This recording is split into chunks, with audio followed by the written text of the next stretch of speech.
តោះយើងមករៀន download វីដេអូពី YouTube ពី Facebook ឬក៏ TikTok ងាយអូខេ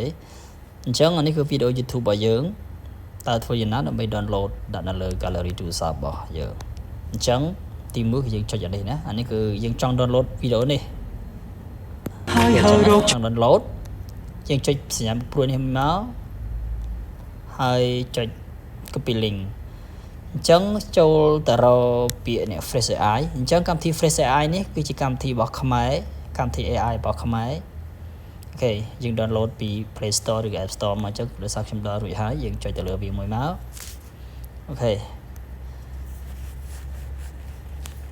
អញ្ចឹងយើង pass link យើងមក pass ចូលចុចវាជាប់មកអា link ដែលយើង copy មិញអូខេអញ្ចឹងចុចសញ្ញាព្រួយនេះមកវា render ឲ្យដើរលឿនមែនតើអូខេអញ្ចឹងអរគុណ Fresh AI ដែលបង្កើតនៅ function នេះឡើងដើម្បីងាយស្រួលក្នុងការ download កាលពីមុនគឺពិបាកក្នុងការ download អូខេនេះគឺយើងបានហើយយើងចុច save មកអូខេ save រួចរាល់ឥឡូវយើងមើលថា download បានមែនអត់នៅក្នុងយើង download យើងមើលនៅក្នុងនៅណាអូខេនេះវីដេអូដែលយើង download មិញអូខេងាយអរគុណនេះជាបញ្ហាប្រឈមខ្លាំងនៅក្នុងការ download វីដេអូ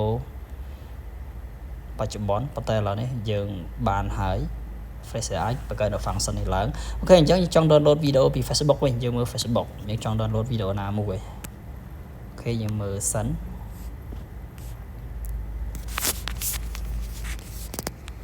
អូខេអញ្ចឹងវីដេអូណាដែលយើងចង់ download យើងរកមើល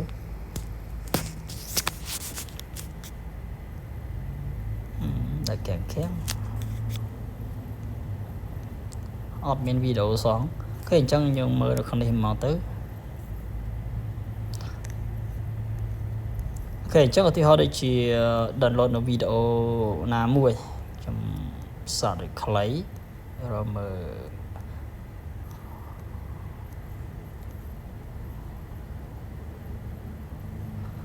អូខេខ្ញុំចង់ download វីដេអូនេះចុចលើវាមួយមក Save web អូខេបន្ទាប់មកយើងយកពាក្យ share ចុចលើពាក្យ share នេះមួយមកហើយ copy link អូខេ copy link អូខេអញ្ចឹងយើងចូលទៅក្នុង Fresh AI របស់យើងកម្មវិធី Fresh AI មកហើយមក pass ចូលកន្លែងសួរអ្វីគ្រប់យ៉ាងហ្នឹងអូខេមក pass ចូលចុចវាជាប់ហើយ pass មកយើងអូខេ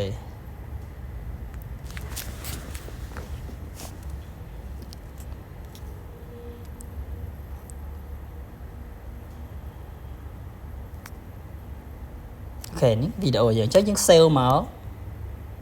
អូខេ save រួចរាល់យើងមើលនៅក្នុង gallery ទូរស័ព្ទរបស់យើងតើមានមែនអត់អូខេនេះវីដេអូដែលយើងបាន download មិញអូខេរួចរាល់ងាយ TikTok ដូចគ្នាអញ្ចឹងដែរយើងចង់ចូល TikTok អីយើងក៏ copy link ហើយមកផាសចូល Fresh AI យើងនឹងបាន download វីដេអូងាយតាមFresh AI អូខេអរគុណច្រើនវីដេអូនេះខ្ញុំមានតែប៉ុណ្្នឹងឯងរបៀបនៃការ download វីដេអូងាយពី Facebook YouTube